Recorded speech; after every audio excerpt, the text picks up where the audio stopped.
Hello, everybody. I guess it's 4 p.m. in Finland. Greetings, everyone, and welcome. My name is Marjut Pietiläinen from Statistics Finland, and I'm the co-chair of the Praia Group Task Team on Non-Discrimination and Equality, together with Cirila Gutierrez Espino from INEI, Peru.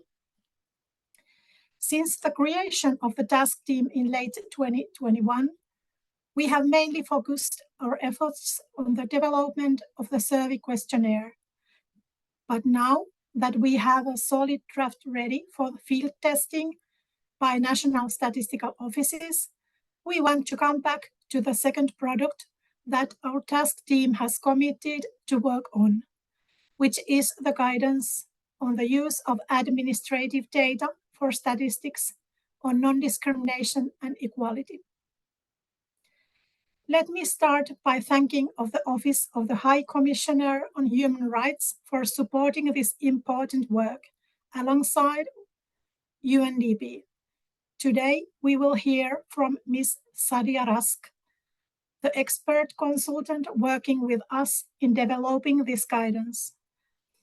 Shadia will present the objectives of the guidance, the feedback received on the first draft, and a proposed revised outline for the guidance.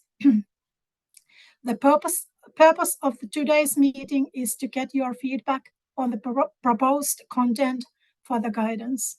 We really want this guidance to be user-friendly and to address the specific challenges that you face in your day-to-day work in this area. So it's very, very important that we hear your suggestions. And we thank you for taking the time today to reflect with us on this. I will now hand it over to Mariela Berg from UNDP, who will recap for us the steps taken so far in developing this guidance and who will brief us on today's program. Welcome, Marie. The floor is yours. Thank you very much. I had some slides and I think Liliana will project them now.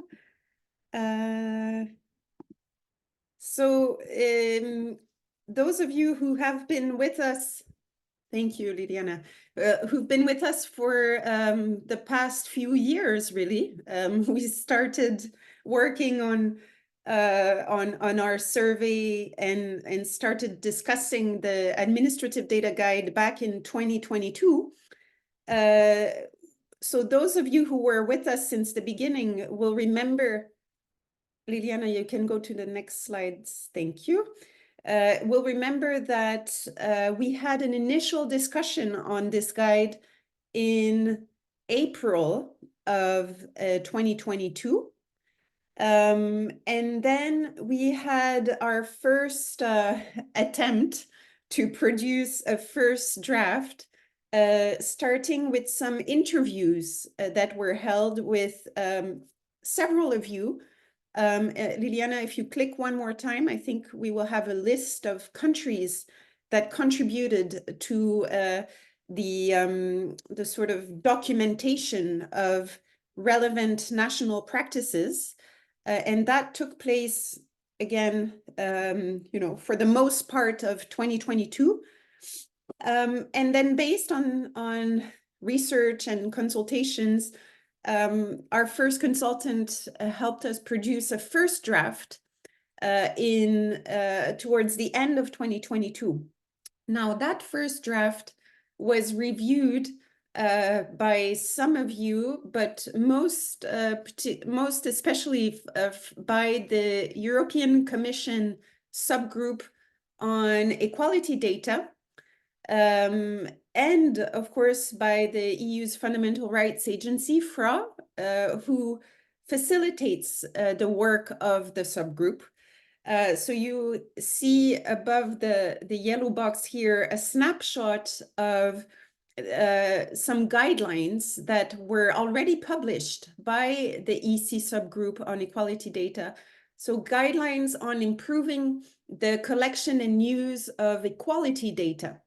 So of course, this was a key reference for us because, as you know very well, this field is a little bit uncharted territory. It's a very new area. And so we referred quite a bit to the guidelines that were published by the subgroup. And we went so far as to use the framework that they propose in their guidelines. So they had, of course, a set of guidelines, and we tried to apply these guidelines to the specifics of administrative data. Because the guidelines of the EC subgroup covered all types of data, and we were interested with our product to zoom in on administrative data sources. Now, after receiving the feedback from the EC subgroup, we were all in agreement that we needed to revise the draft to make it more, I would say, practical, more user-friendly for our target audience, and also importantly, to integrate more country practices, more examples of successful practices. So we developed a template that many of you will have received in order for us to better document the relevant experiences at country level. And so in 2023, we tried really hard to gather more national experiences. And here our colleagues from the European Commission subgroup on equality data really helped us tremendously. And so we gathered a lot of experiences from the European region. And we did also collect a good number from, of course, outside of the region by contacting several of you here attending today. So after this compilation of national experiences, we also were lucky enough to have UN Women show interest in the product as well, and in initiating some research in Africa, so a dedicated focus on the African region that started towards the end of 23, and it's still ongoing as we speak. So here we had dedicated researchers in each one of the 5 sub-regions of Africa who were mapping and researching, the ways that administrative data was collected and used in the various sub-regions and the challenges faced.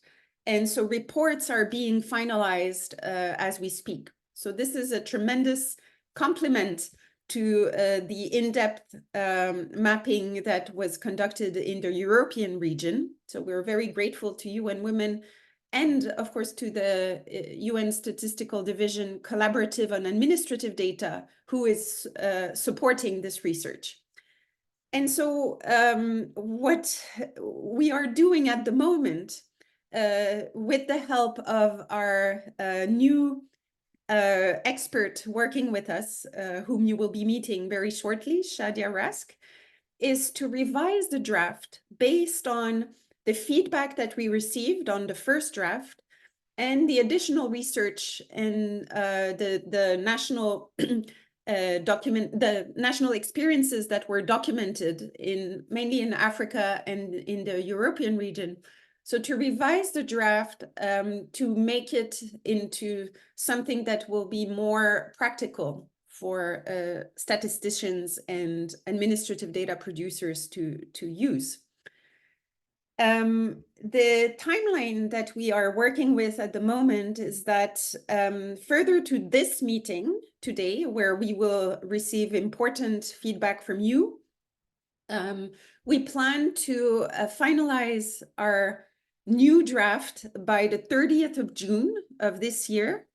And we will organize another webinar such as this one to receive your comments live, in addition, of course, to receiving your written feedback.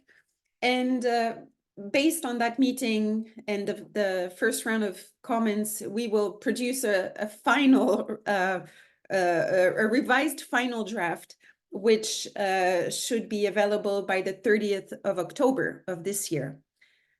And to look even further ahead, you remember that the Praia Group plans to submit these documents to the UN Statistical Commission in 2026 at the UN Statistical Commission meeting in March.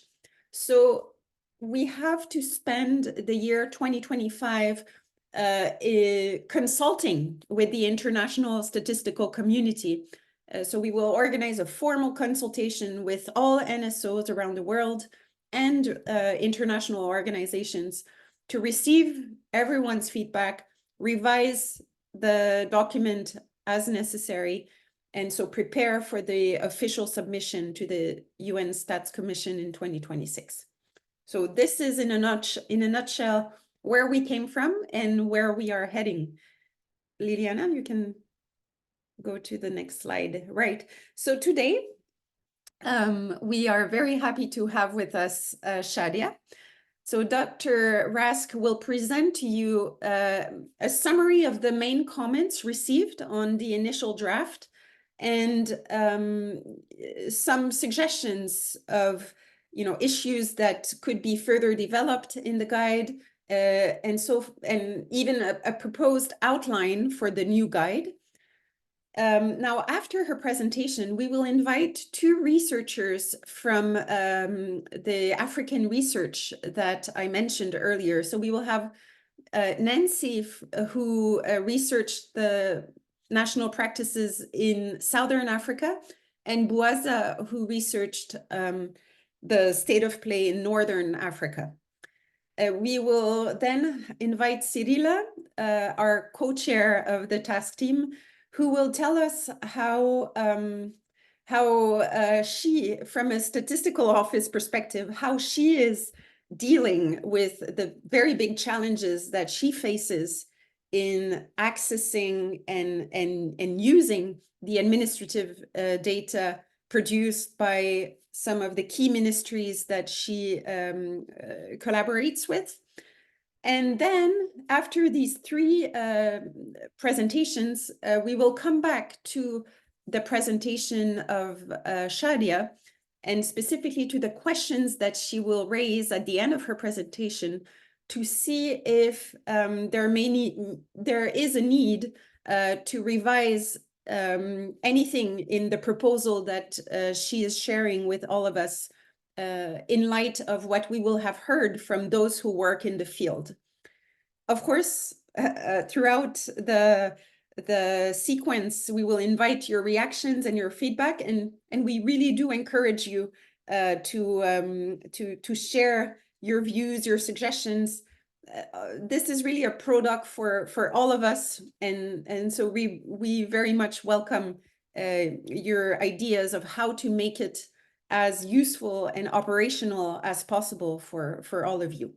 So without further ado, I will invite Dr. Rask to present her reflections and her proposal to us. Thank you, Shadia.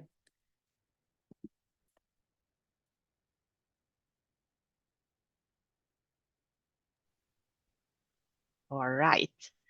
Thank you so much, Marie. And just to ask if the view is now in presentation mode, if Marie, you can kindly. Yes, it's perfect. Thank you. Perfect. Great.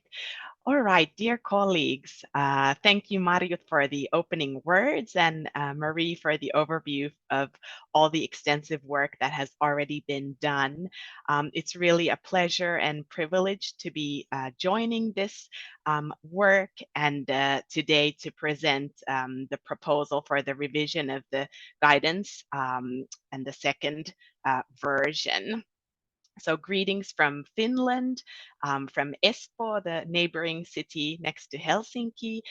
Just to really briefly introduce myself, my name is Shadia Rask.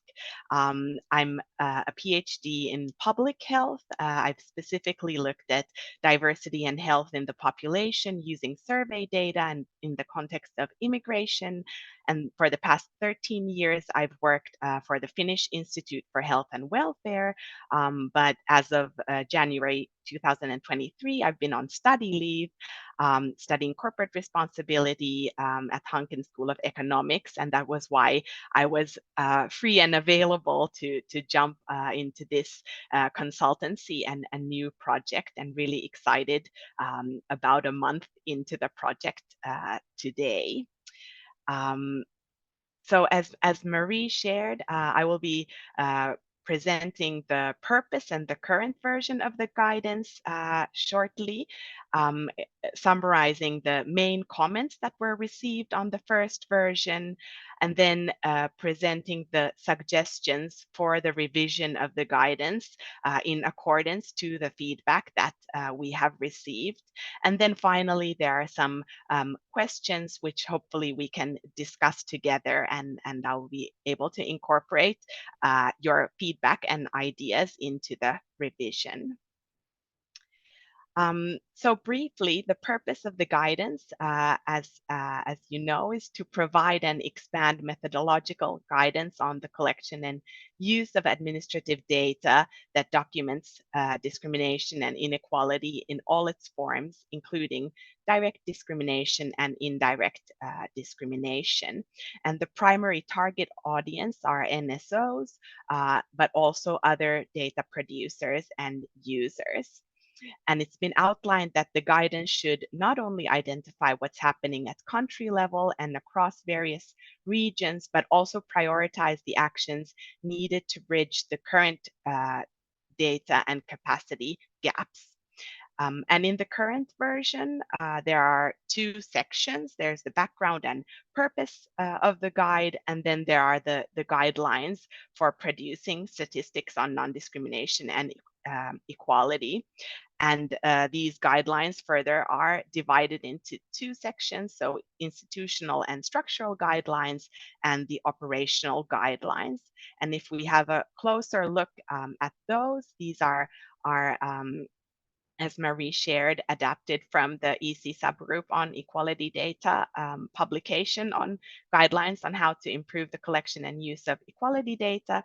So the institutional and structural guidelines go over mapping existing administrative sources of data, fostering cooperation in data collection, building institutional capacity, and facilitating the effective use of data.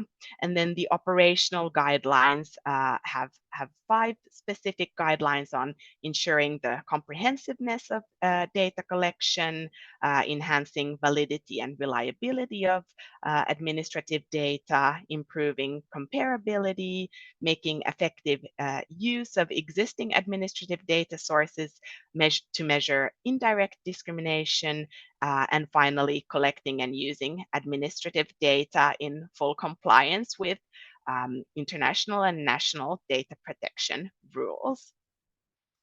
And in the first version of the guidance, there were 8 national examples from 5 countries. And really the work and collaboration has been very extensive. I've been looking into the interviews and examples that have been provided. And in the first version, there are the examples here shared on the slide. So UK's Office for National Statistics Equality Data Audit, couple examples from Finland, a couple more examples from the UK, Uruguay's integrated system of statistical registers and surveys, and 2 examples from Ireland and Australia. But as Marie shared, and I will also discuss in greater detail, one of the important revision points for the second version is expanding on these national examples from also other regions. And here, as a quick overview of the conceptual and measurement framework on non-discrimination and equality that was introduced or part of the first version is as shown. It has the experiences and perceptions of discrimination, hate crimes and hate speech, reporting and sentencing of discrimination and hate crimes, attitudes towards minority groups, promotion of equality, and indirect discrimination.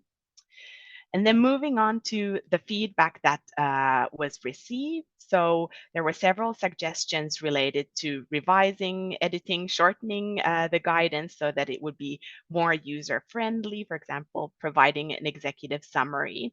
But then if we move to the more sort of substantial comments, so there was a suggestion to clarify the definitions of discrimination and administrative data, and also in the text to be more moderate when expressing the potentials of the use of administrative data, as well as like moderacy in interpreting differences in outcomes as a result of discrimination.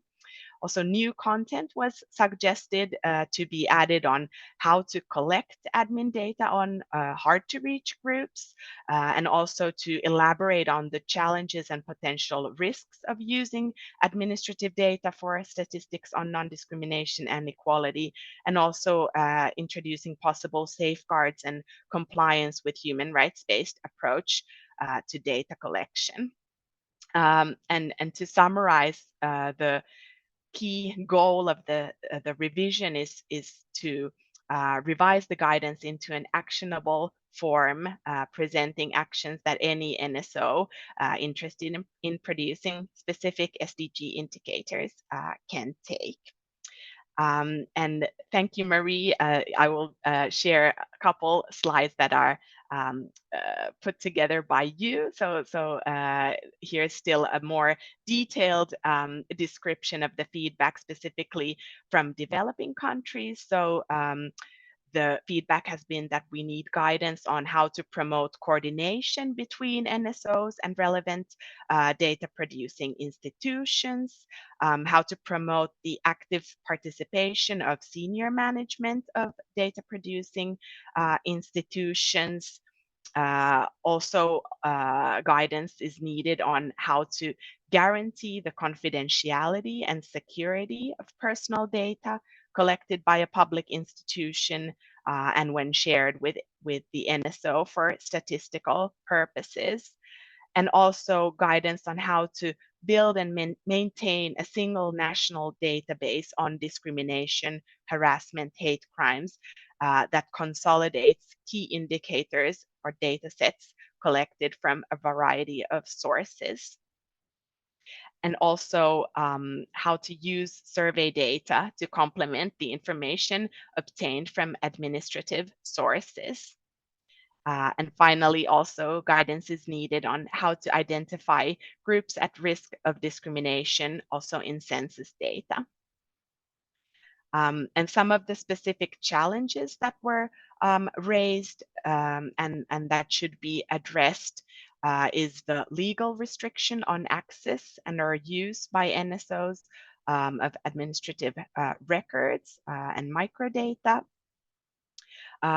Also, there's the challenge of data collection bodies at the national level not being coordinated or connected with each other. So this leads to data not being linked or used to its full potential. Also, there is a specific challenge of data not being comparable both within and across countries due to lack of consistency and coherence in definitions, classifications, categorizations, and reference periods. And fourth, also the challenge of poor data quality. So on the one hand, administrative data is used to monitor trends and patterns in reported direct discrimination. And it's one of the key feedbacks and points for the revision that administrative data is less useful for measuring actual experiences of discrimination due to underreporting to authorities. On the other hand, administrative data is and can be used to monitor inequalities in outcomes, which can result from indirect or structural discrimination. And the revision will include sector-specific guidance on how to measure and analyze inequalities in outcomes, for example, in health, education, justice, policing, and social services. And for each sector, there will be an exploration of key data sets or variables or indicators that can be considered, and also guidance related to data visualization techniques or publication and dissemination. And so we can conclude that that this is specifically something for which large administrative data sets are particularly well suited for. Then if we move to the third part of my presentation, so the more kind of concrete suggestions for the revisions. So first of all, as suggested, we will be introducing clearer concept definitions. So firstly, a wider definition of administrative data as used by the UNECE, so including administrative data coming from public, private, and NGO and civil society sectors. And in addition to that, also clarifying the definitions of discrimination and equality in the beginning of the guidance and drawing on the definitions already introduced in the handbook on governance and statistics. And we will also be adding and including a glossary of key terms to help readers and users. Then as a new addition, we propose to introduce a new conceptual and measurement framework drawing on the international human rights normative framework. And it's been presented and published, for example, in the Human Rights Indicators, a guide for measurement and implementation. The picture on the slide is very small, but don't worry, I will be going over the content in more detail. But basically, there are the direct or indirect discrimination by public and private actors nullifying or impairing access to an adequate standard of living, health, education, equality of livelihoods, livelihood opportunities and employment is one. And then the second is equality before the law and protection of persons. And the third is the special measures, including participation in decision making. And for all of these, we can look at structural, process, and outcome indicators. And here on this slide is an overview of what those indicators are. So very briefly, the structural indicators are those that help in capturing the acceptance, intent, and commitment of the state to undertake measures in keeping with its human rights obligations. And this is the indicator category which will be kind of least covered in the guidance, or that administrative data is like least specifically connected to, and in turn the process indicators and the outcome indicators will be those where the main emphasis in the guidance will be. So the process indicators are those that help in assessing a state's efforts through its implementation of policy measures and programs of action to transform its human rights commitments into the desired result. And the outcome indicators in turn help in assessing the results of state efforts.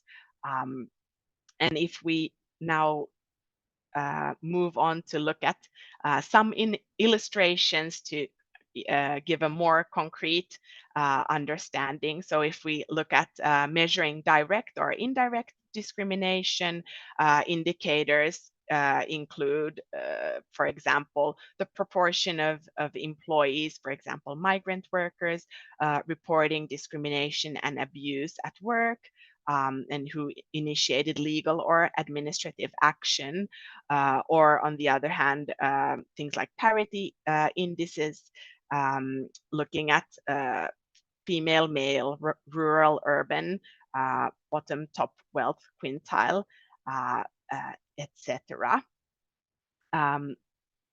Here are two national examples. So, for example, in Finland, administrative data is used to monitor employment rates of persons of foreign and Finnish background. And here's an example of a data visualization looking at the trends from 1987 to 2012, and also for men and women separately. And then another national example from Hungary. So administrative data is used to measure the gender pay gap based on monthly earnings. And the data is from the Social Security report, and also data transmissions on basic data on pensions and other benefits, and statistical data files on the recipients of pensions, benefits, annuities, and other provisions. Then as a second illustration, if we look at measuring equality before the law and protection of person, so the indicators can include things like the proportion of victims of discrimination and bias-driven violence provided with legal aid, the proportion of requests for legal assistance and free interpreters being met, the prevalence and incidence of crimes, including hate crime and domestic violence, by target population group, reported cases of arbitrary killing, detention, disappearance, and torture from population groups ordinarily subject to risk of discriminatory treatment, and also conviction rates and for indigent defendants provided with legal representation as a proportion of conviction rates for defendants with lawyer of their own choice.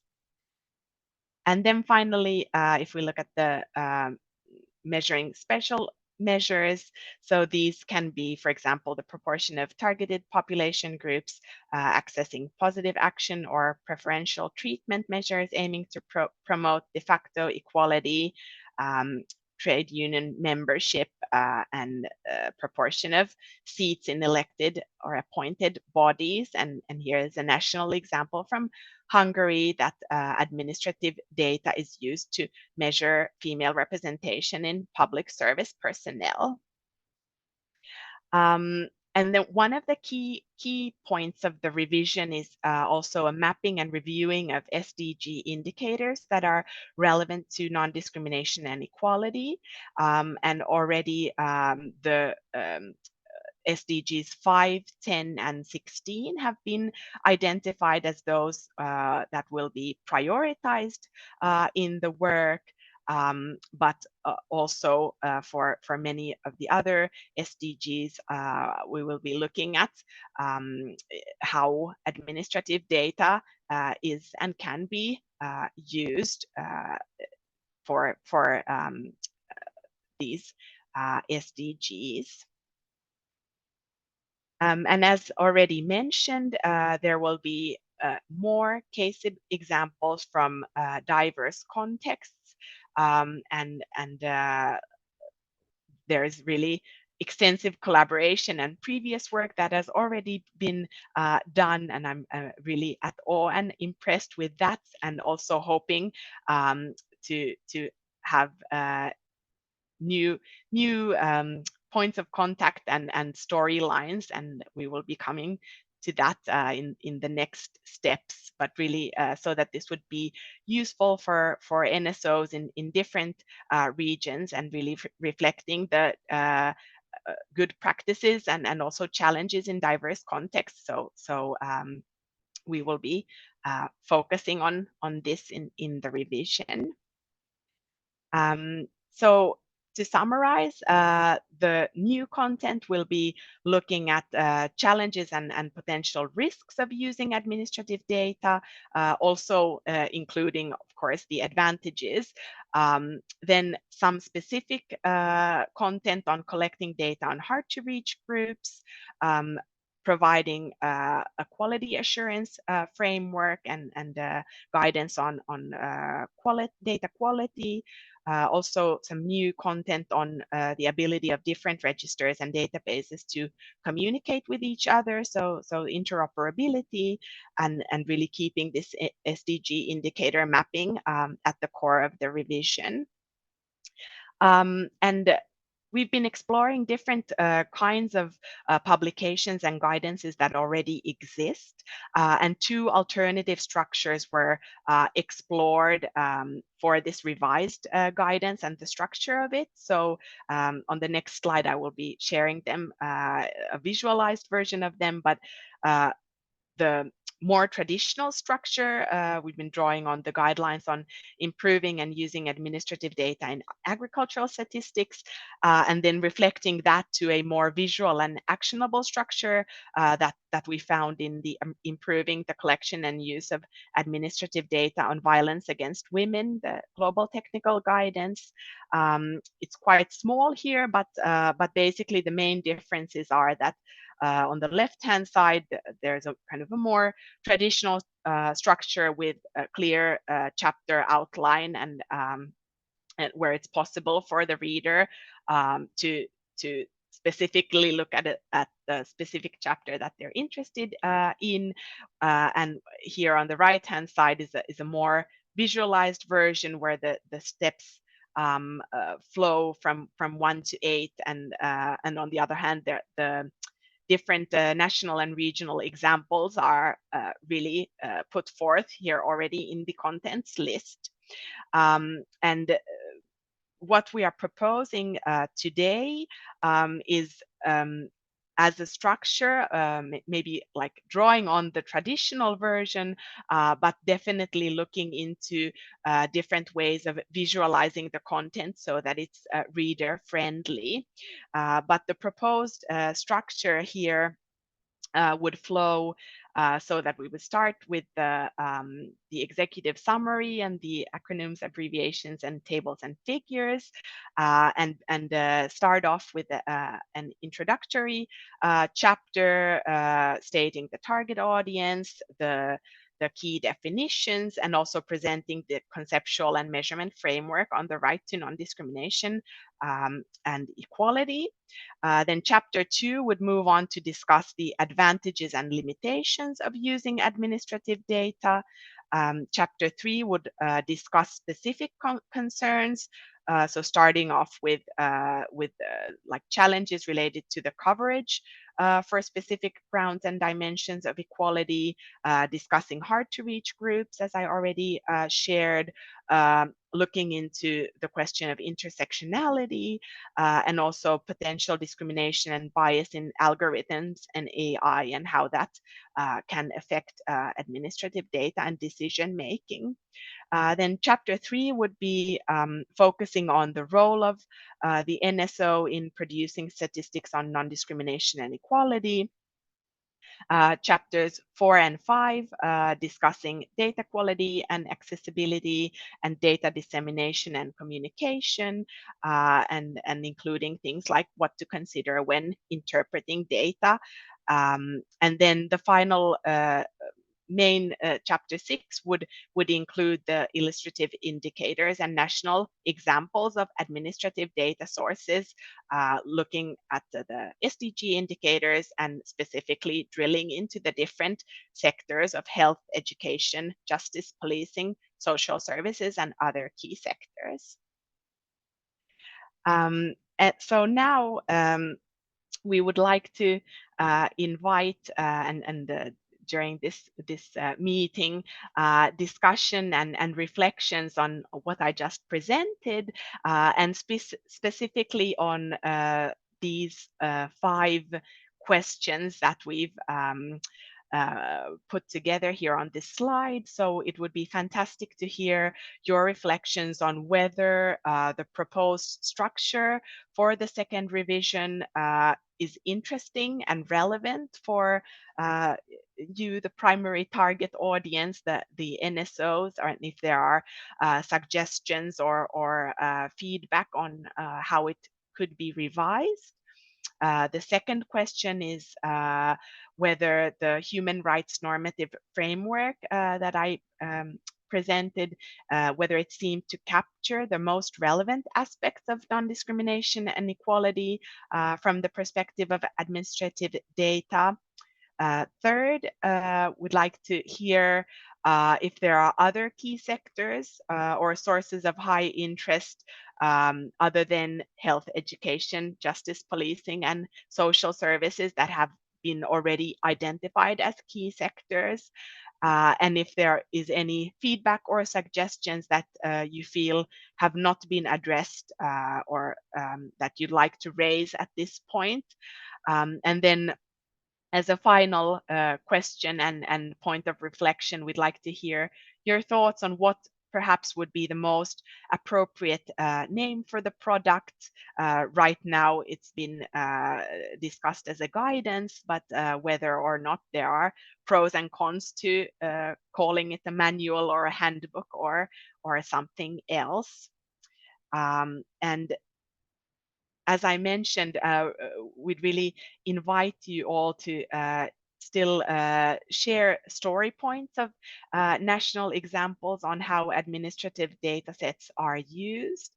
And if you'd like to share your story, you can send it to group.praya@gmail.com.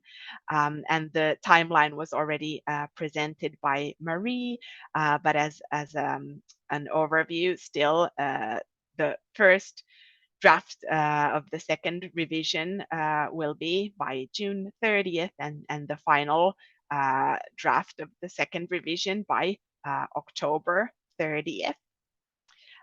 Thank you so much for the opportunity to present, and I will stop sharing at this point. Maybe you can leave the slide on the outline, Shadia. Sure. Because this is a key, one of your key questions. It'll help to have it there in front of our eyes. So thank you so very much for a very rich presentation. This is a lot, of course, for all of us to digest, but it captured very well, I think, the feedback that we had received on the first draft from many of you. So we will now take at least 5 minutes to invite your questions and reactions to the questions raised by Shadia, but also to anything else that you've heard during this presentation. Rosalina, I saw your hand go up. First, thank you so much for being with us. I will let you introduce yourself and then please do raise your question. Thank you so much. I hope you hear me and see me Yes. Yeah, thank you so much. My name is Rosalina Lacheva and I'm representing the EU Agency for Fundamental Rights. Yeah, thank you to all of you, and of course, Marie, also to your work. And you heard that Frau was, of course, involved also in commenting the first draft of the guidance, and it's a great work, and we continue to be looking forward to that final outcome. I would also thank you so much for the presentation and looking ahead how you plan to restructure the guidance. And we are, of course, welcoming a lot that you look into the fundamental rights indicator framework of the OHCHR and trying to use that SPO structure when you revise the guidance. And in that regard, I have one a kind of comment maybe, but also a point to think about that. It's really great to see the SPO structure, but as you mentioned already in the presentation, it's not so easy to operationalize process indicators.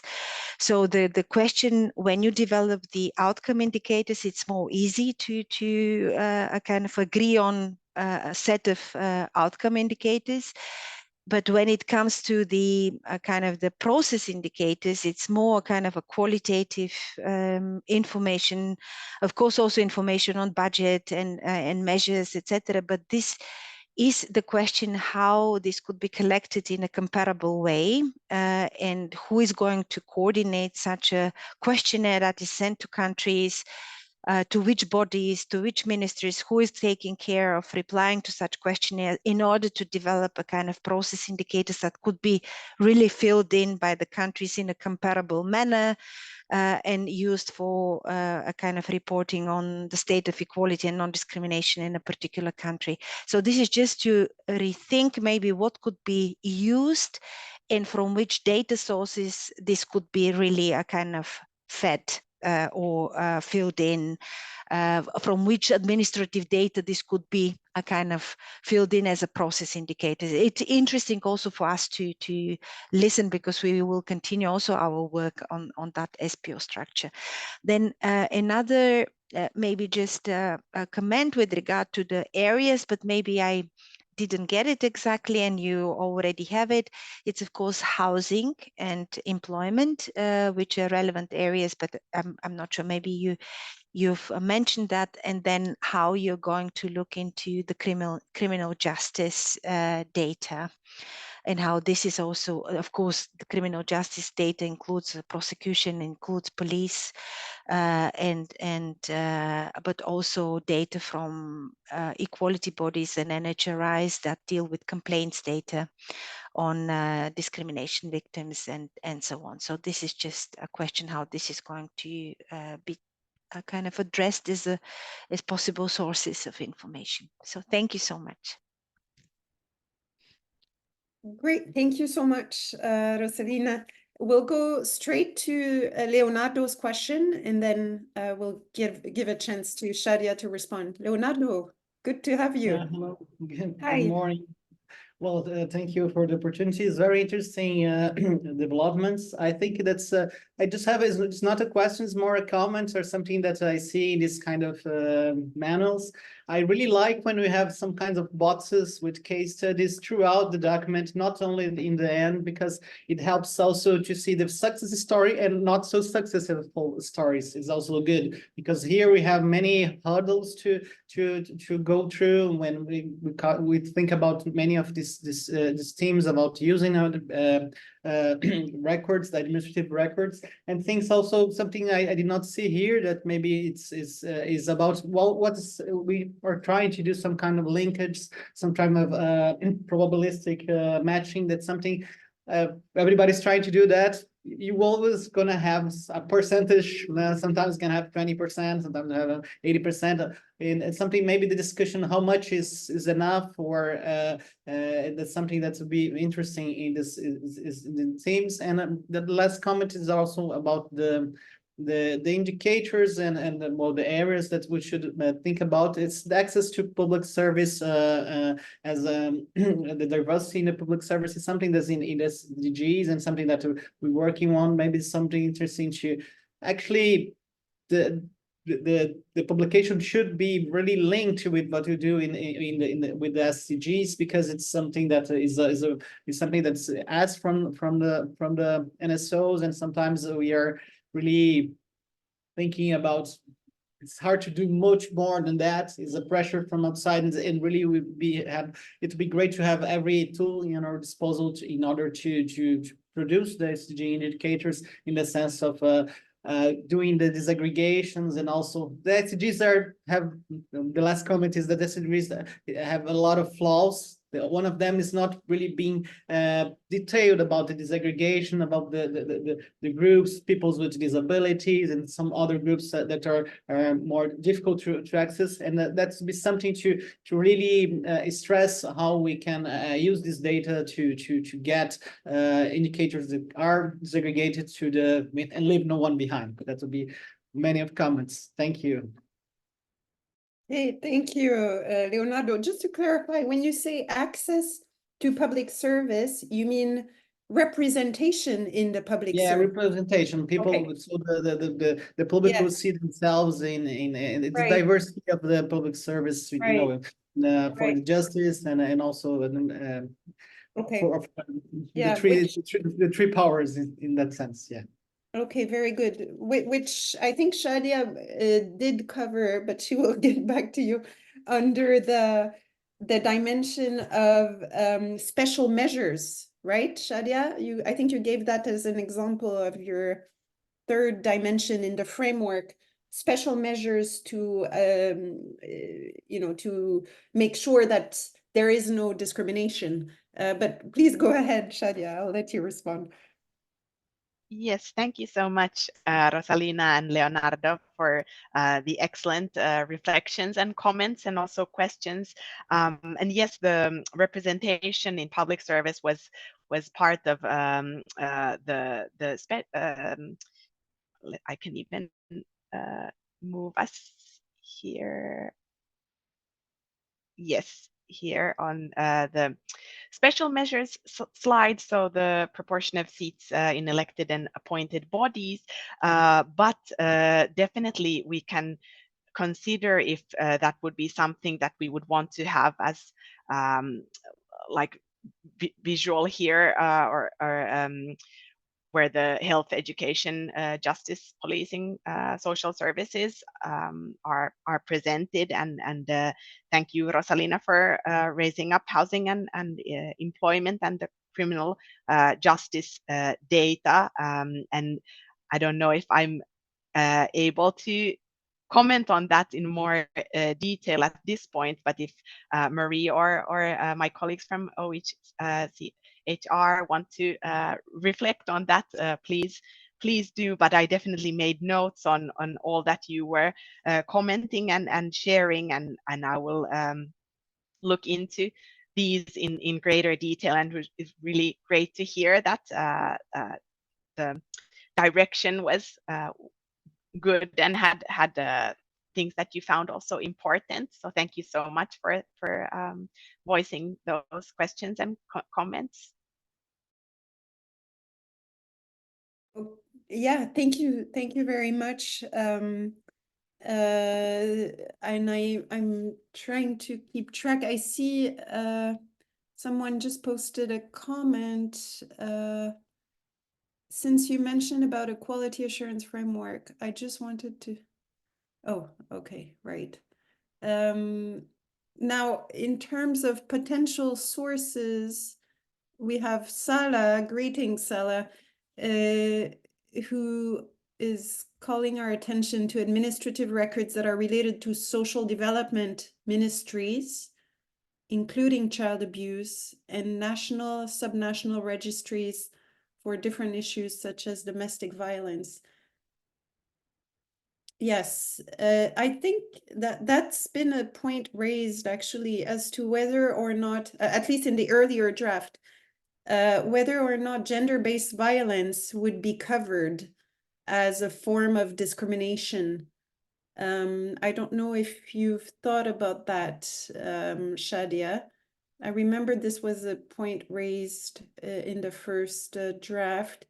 As for the social development ministries, including child abuse, yeah, here we are getting into the different forms of violence. Do you want to react to that, Shadia? Thank you very much for raising this. And I have to admit that since I'm only 1 month into the project, this is something that I haven't yet like thought about in detail myself. So at least I see that Nicolas has raised his hand. So I don't know if you want to reflect on that, or Marie, if you'd like to further elaborate, but thank you. Sure, Nicolas, please. Oops. Thank you very much, Shadia and Mary, for that.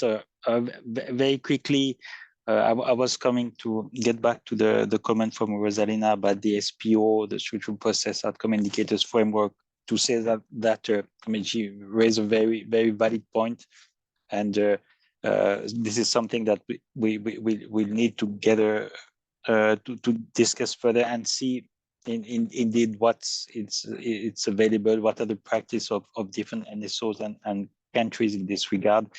But just to say that this framework, as you pointed out, is there to help us understand and categorize the type of data indicators that the national statistical systems may have been compiling. So to see if we are capturing which aspect we're capturing from the in the commitment efforts and the related result outcomes on the population in eliminating discrimination. So the purpose there is to guide us and structure the work. I don't think we will there will be a need to be so rigid on the application of those categorization. On the issue of violence against women. So as also Shadia highlighted in the presentation, the starting point, the emphasis is very much the international human rights normative framework, something which has been agreed by our countries, by member states. So that's the starting point that will underpin, as we did in the previous handbook on governance statistics, will underpin the measurement, why we need to measure certain things. So that will remain. And issues like violence, there's a reference to hate crimes, violence because of specific characteristics of population groups, in principle should be captured from this perspective. So it is there, it is in the framework, but we know that there's a lot of work specifically on violence against women.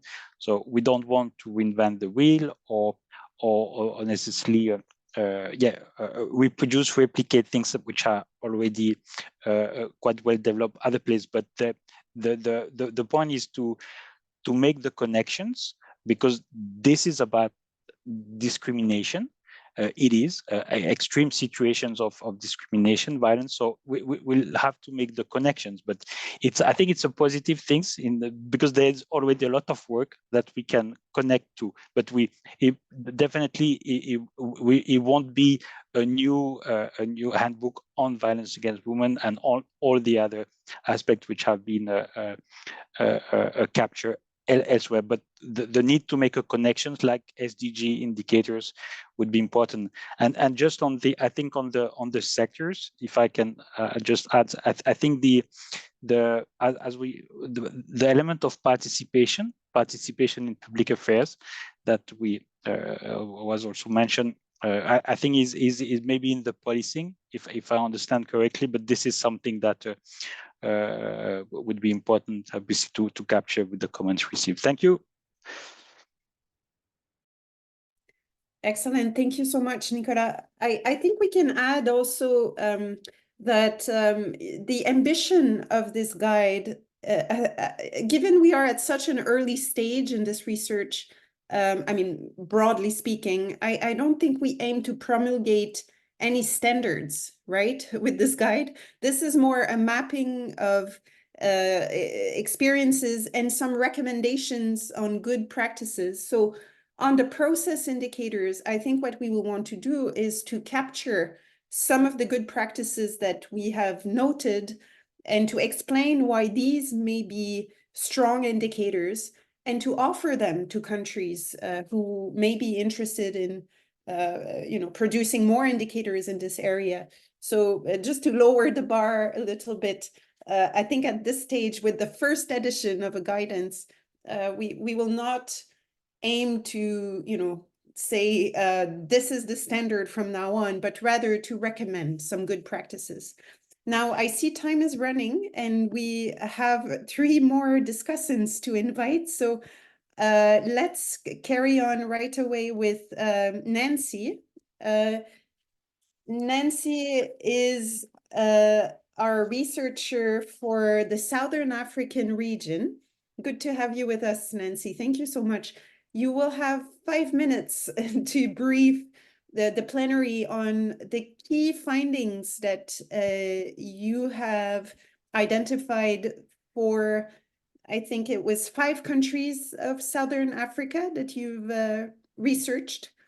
And you will give us food for thought on whether or not the outline that we currently have for the global guidance mirrors the challenges and the issues that you've observed on the ground. So over to you, Nancy. Thank you so much.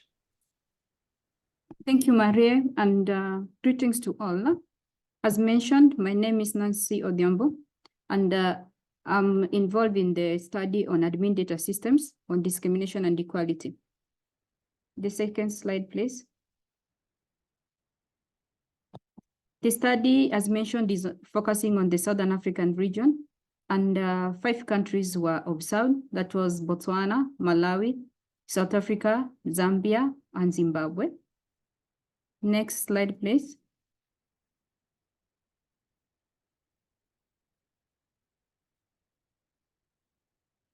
Some of the study findings on admin data use and access on discrimination and equality in the Southern African region can be broadly categorized into 3. That is systemic, procedural, and behavioral. An example of a systemic challenge was skill and competencies. As per study findings, admin data use in general, and also on discrimination and equality in the Southern African region is still something which is new. The organizations and also the NSOs, they still do not have the competencies. They don't have the enough competencies or skills that they can use to compile such data, to analyze, disseminate, or even report on such data sets. When it comes to procedural, given that this is still a new concept, harmonization is still a challenge when it comes to policies, when it comes to mechanisms, when it comes to templates, and also when it comes to administrative data indicators on discrimination and inequality. The main data gap that also leads to quality and access challenges that was identified was on resources. Resources both human and financial. You find that in the region, for conducting administrative activities or even processes in the region, most countries still rely on donor support and also rely on partners. So there is no budget allocation for these activities. And because of that, recruitment of new personnel with the expertise is a challenge. Retaining of people also, personnel also with the skills and competencies is also a challenge.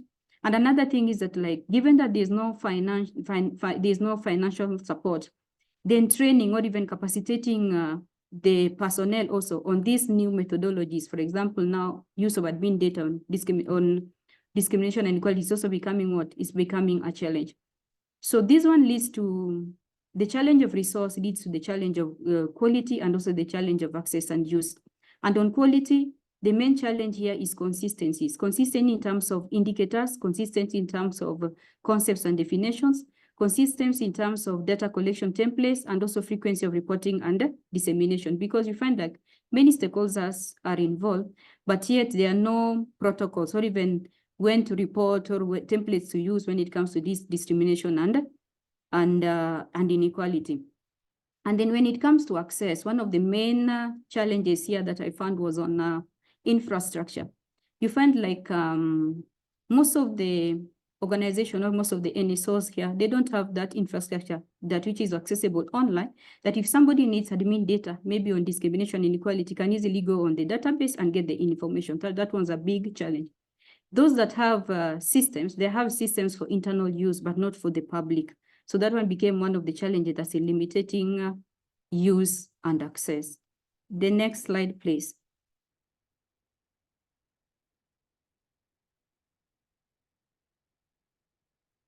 So based on the challenges and gaps that have been identified, these are some of the recommendations that can help with enhancing access and use of administrative data in the Southern African region.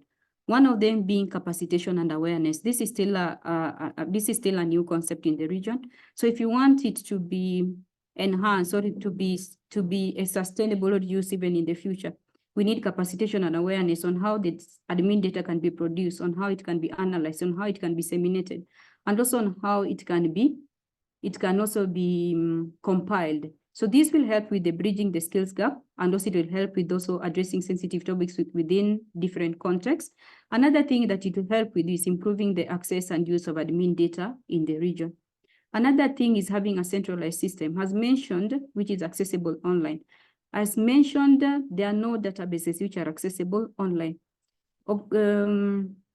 Organizations or NSOs that have systems for internal use. So if you have systems that are accessible online, it will improve with access and use of admin data in the region. It will also help with harmonization when it comes to indicators, because we find that for information to be added on such systems, they will have to follow certain structure. It also helps with the templates, also storage and dissemination and the consistency and also in dissemination of such information. And then having a centralized system also will help with eliminating constant requests to access the data. Given that there are no centralized system, you find like if you need information, admin data on discrimination, or for example, you need some data on health, you need on policing and everything, you have to send an email, you have to send a letter, you have to call. So if you have a centralized system that we can easily go and get this information, this one also will be eliminated. Another thing I found was on tailored interventions. Acts are there, statistical acts are there, frameworks are there, MOUs are there. However, these ones are not tailored specific to administrative data processes. So member states should be encouraged to have acts, frameworks, MOUs, and policies that will guide admin data, especially on discrimination and equality in the region. So this one also will help with improving the access and use and also reporting and dissemination of such data. And also it will help with the enforcing collaboration, because another challenge that was here was also coordination and collaboration. And then also with this one will also be helping with the eradication of silo mentality. If there are MOUs in place which can be used for data exchange and mechanisms and processes are there which can guide at least exchange of information, also the dissemination. It will enhance collaboration and also promote coordination. And then also this one will help with addressing data quality, especially when it comes to consistency, because I've already mentioned the challenge of templates and indicators.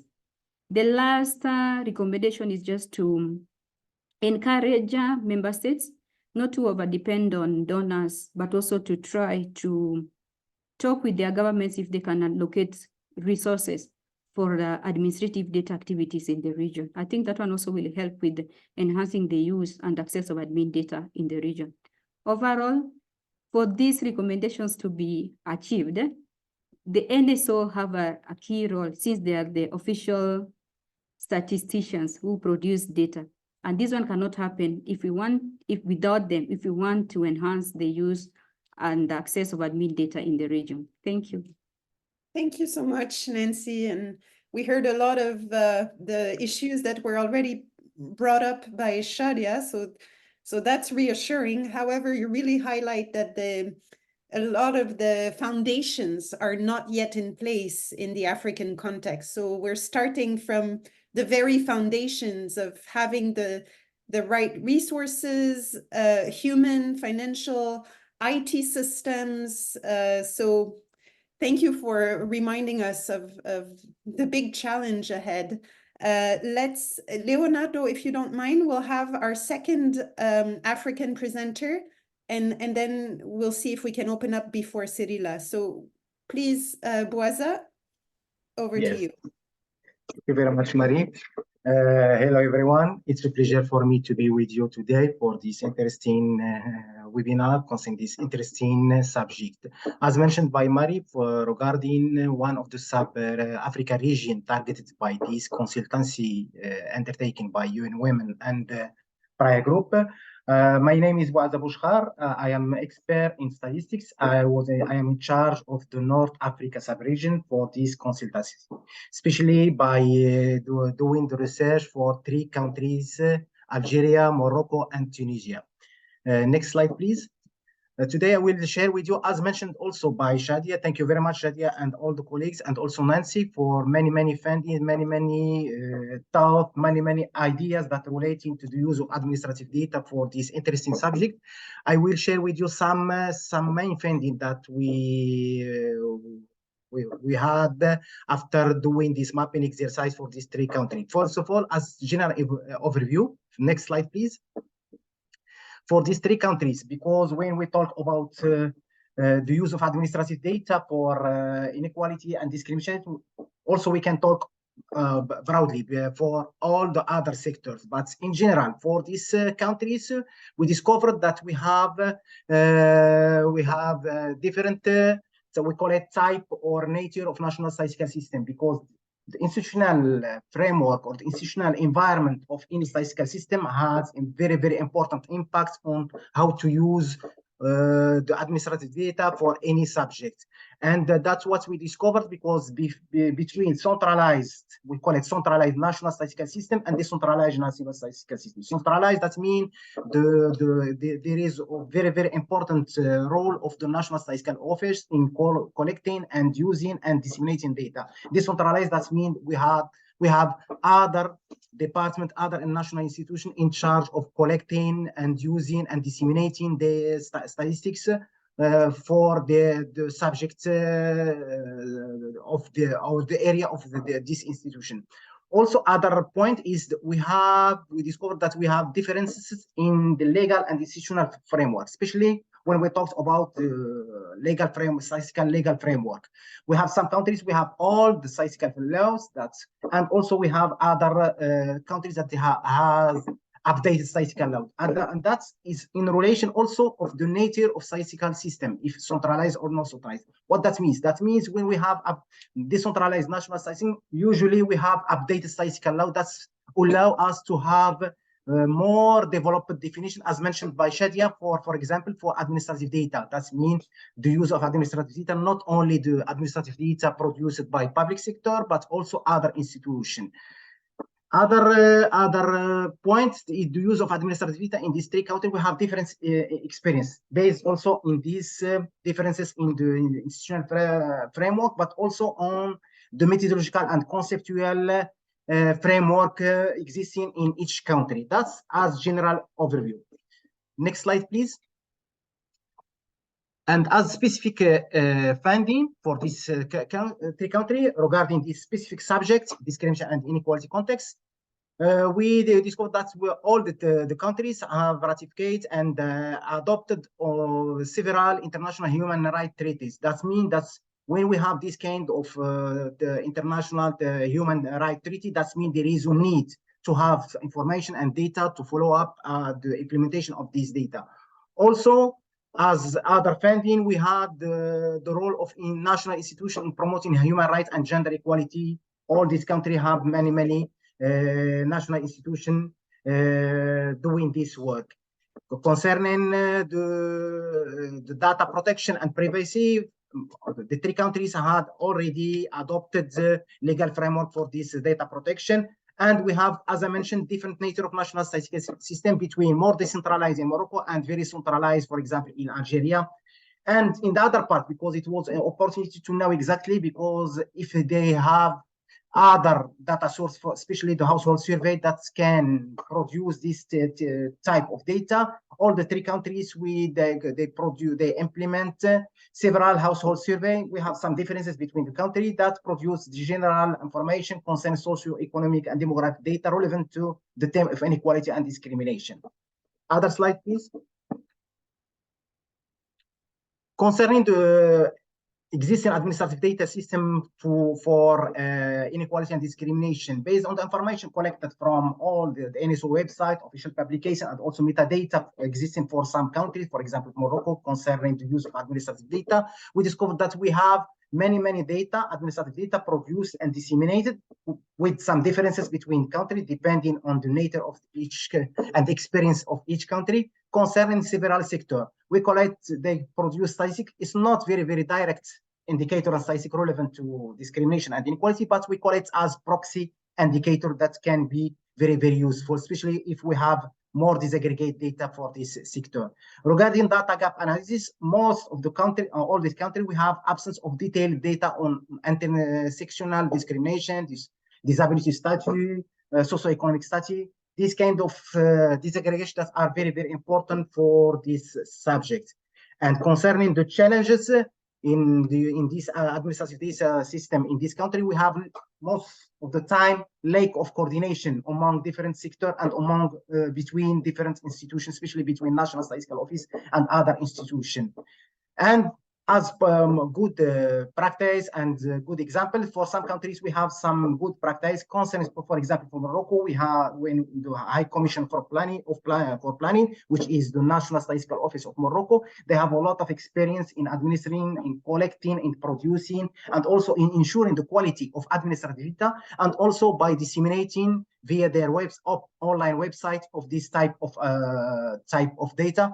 But also, in other side, we have what we call it the Office of National Development Human in Morocco, who had the opportunity to analyze this type of data. That's the main finding. Next slide, please.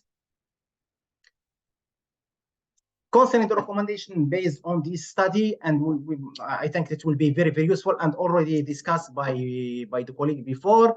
The main recommendation can resume it as follows. For example, it's very important to reinforce the implementation of legal framework. What that means? That means, this country, they already have this human rights laws, but it's very important to have some action plan. That means, based on this action plan, they will need to produce regularly some reports. And because of that, they need data. That means they will create new needs of data, and which will be very useful for the production and the dissemination of data relating to discrimination and inequality.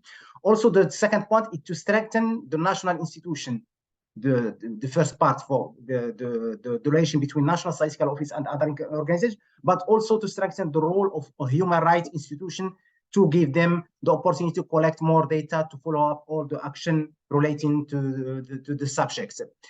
Other point is to foster civil society engagement. That's very important because it's very important for this country to work outside let's call it outside the box of official statistical box. That means outside the national statistical system by taking into consideration the new data source, especially the civil society sources, the academia sources, and also for other subjects, the big data.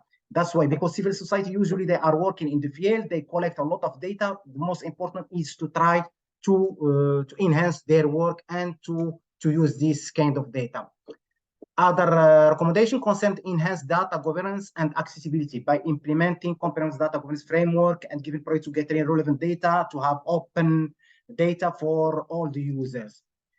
Other recommendation is improve administrative data system by implementing standardized and innovative data collection and technique, investing in capacity building, because some countries, they need more investment in this, how to deal with administrative data, the quality, the collaboration with the other institution, and so on. And also encourage the exchange of best practice and technique, and enhance, that's most important, the interinstitutional coordination. Yes. And the last point is to promote regional and international cooperation. That's very relevant, especially for this subject and other subjects. And we already all know that's very now, especially with these huge needs of this kind of data and other data, SDG data, very important to encourage the exchange of knowledge and best practice, and also technical assistance for the country that they need this kind of technical assistance. I will stop here. Thank you very much. Thank you. Thank you so much, Bouaza. Again, a lot of very useful insights. And thanks for highlighting the diversity in the types of national statistical systems.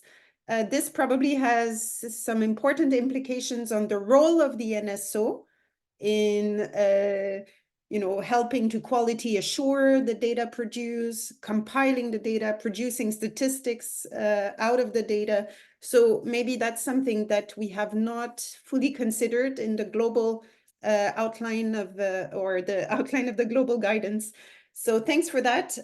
We will go straight to Cyrilla to make sure that we hear her inputs before we open up for reflections and questions on the three presentations. So Cyrilla, if you're ready, we will be delighted to hear from you.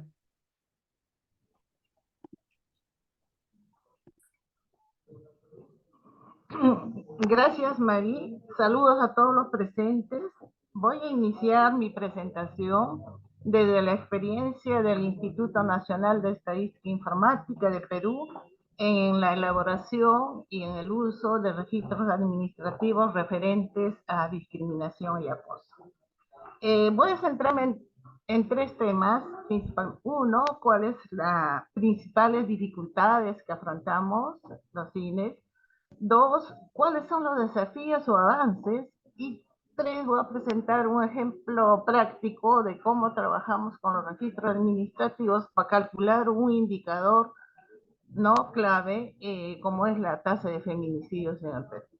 Voy a iniciar, en primer lugar, cuáles son las limitaciones principales que afrontamos para recoger esta información. Son las restricciones legales, ¿no?, para el acceso o el uso de los registros administrativos sobre discriminación. Esta limitación representa una de las principales dificultades para su uso estadístico, debido a que las instituciones poseedoras de los registros administrativos cuentan con normas legales que limitan la entrega de los datos en mérito a un secreto estadístico.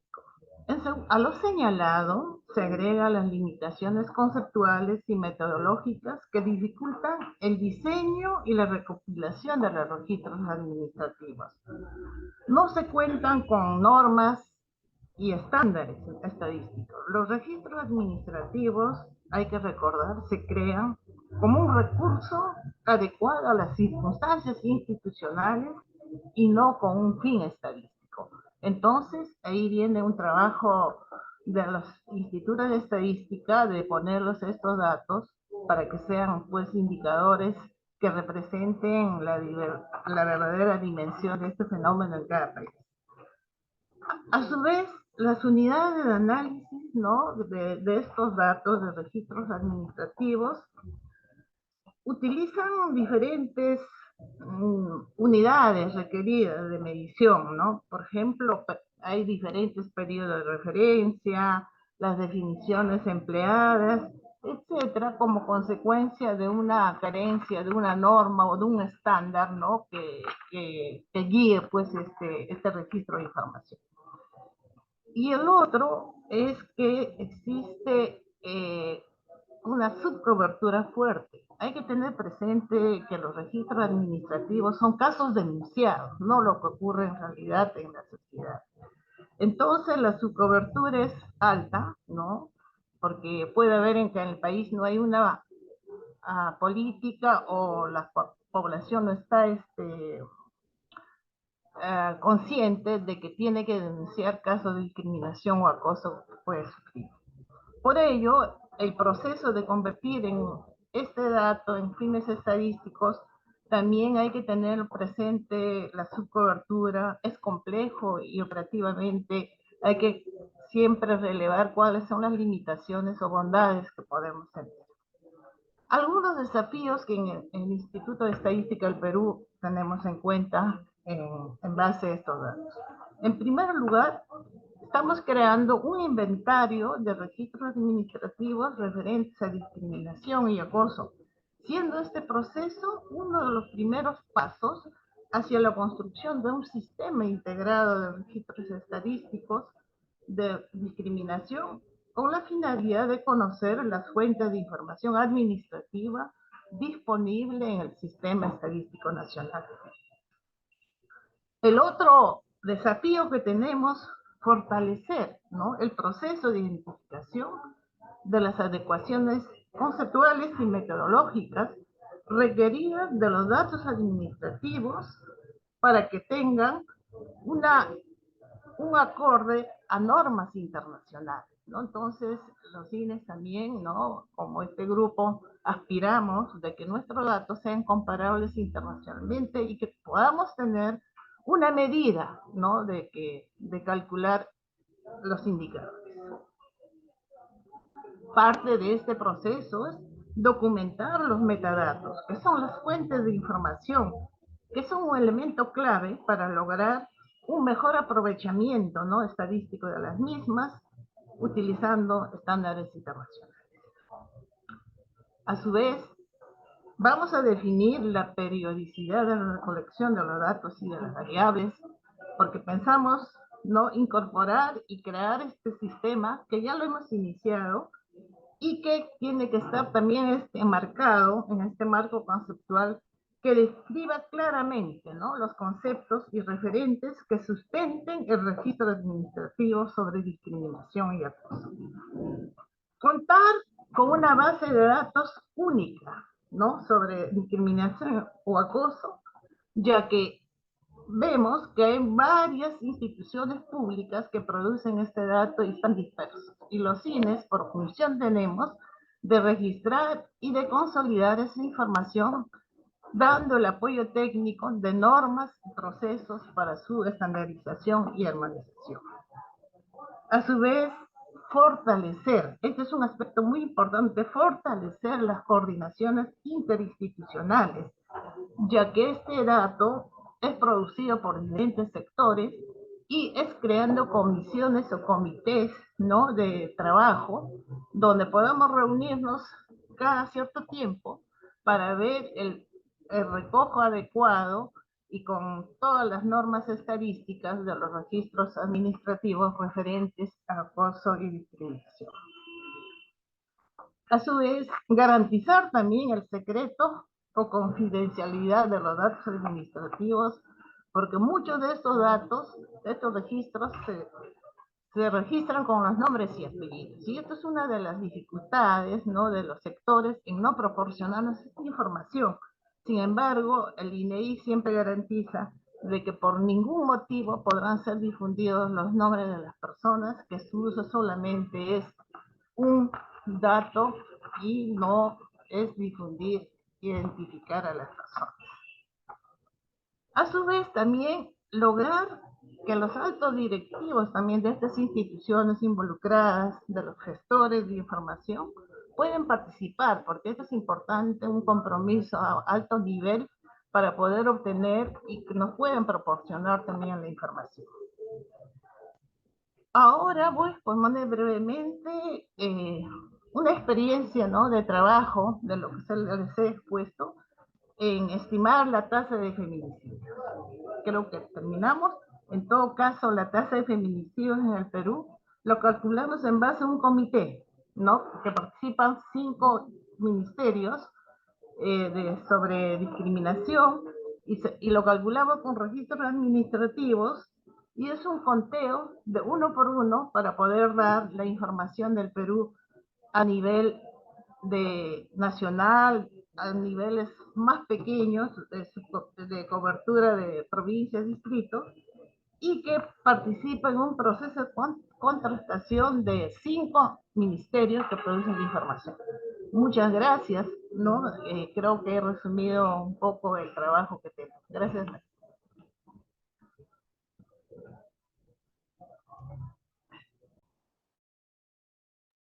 Thank you so much, Cirila, and I'm sorry we don't have more time to listen to the specific example on feminicide, but thank you so much. I think we're all inspired to hear about your very strong engagement in this process, establishing this coordination committee, trying to create a single database and providing technical support to the data producing ministries so that you start adopting common definitions and classifications and so on and so forth. So congratulations to INEI Peru.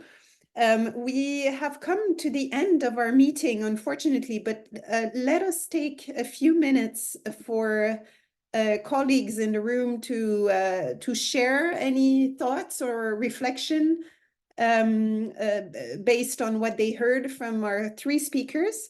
Leonardo, you had a question earlier, so I will start with you. Okay, well, it's just a comment that is something that's very interesting in the presentation from Nancy, and also in the other presentations about the role of the statistical office and these hurdles that you have. For instance, the new laws of data protection that are arriving around the world.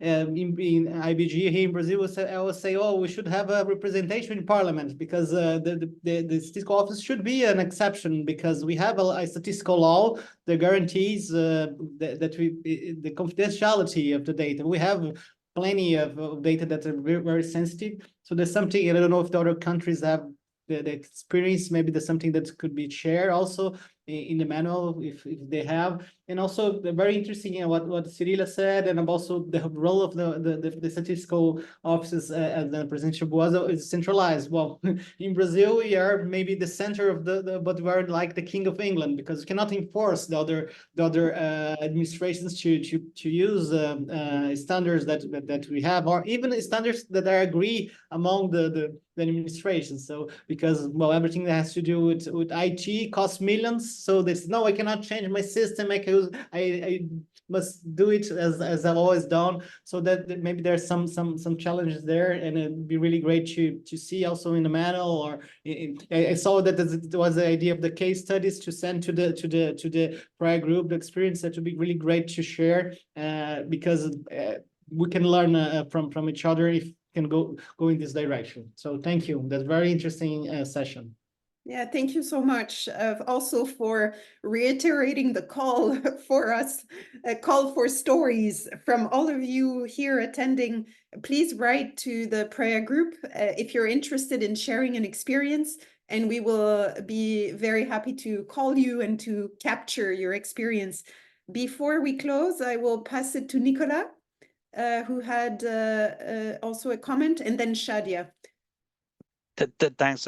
I'll be short. I just wanted to thank you, Mary, for facilitating this discussion, and all very much also the Nancy, Boassa, and Cirila for the very precious input that you made. I think there's really a lot to draw upon. I think the issues about the statistical law, the legal framework, the institutional framework, the national statistical system is key. We see in this in this context. And just to say, I think Shadia would probably need to have the last word, but this guidance that I think we all develop together, and it's not Shadia on her own who will develop it. So we really need your input, your sharing of experience, good practices. And in a way, I think we've heard a lot about the challenges, and they are indeed challenges. But we need, as we move forward, also to identify, as Mary said, also the promising practices, potentially indicators that could become one day in the future new global indicators. So I think we want to have something that would help us all move forward in our respective countries. So thank you so much. Thank you so much, Nicolas. And Shadia, you have the last word. Thank you so much. Thank you, Nicola, for your wise words, and Marie for reflecting and facilitating the discussion. I just also wanted to take the opportunity to thank Nancy and Boassa and Cirila. And I've been making notes, and while listening to your presentations, I made the connection to Leonardo's comment on the importance of having the boxes with the cases all throughout the guidance. So many of the things that you raised were those kind that I think will be really useful to have as case examples. And thank you so much for the wonderful and insightful discussion today. Thank you, Shadia. And now over to Mariut, our co-chair of the task team and chair of the event, to close. Okay. This has been a very, very impressive work. And since we are running out of time, I just want to thank you, Shadia and Marie, for this rich discussion. Many thanks also to our discussants, Nancy, Bosa, and Cyrilla, for helping us ground. Sorry, my voice is losing. For helping us ground the guidance in country realities, and to you, colleagues, for sharing your thoughts and very helpful suggestions on how to make the guidance truly useful for statisticians and practitioners like you. We now need to collect your stories about how we have been using admin data sources to measure discrimination and inequality. These stories will inspire readers to apply the recommendations we will be making in the guidance. So please do get in touch with us, and Shadia will be delighted to follow up with you. Thank you once again, all colleagues, for having taken the time to join this important discussion, and we really look very much forward into connecting with you soon. Thank you so much once again, and goodbye from Finland.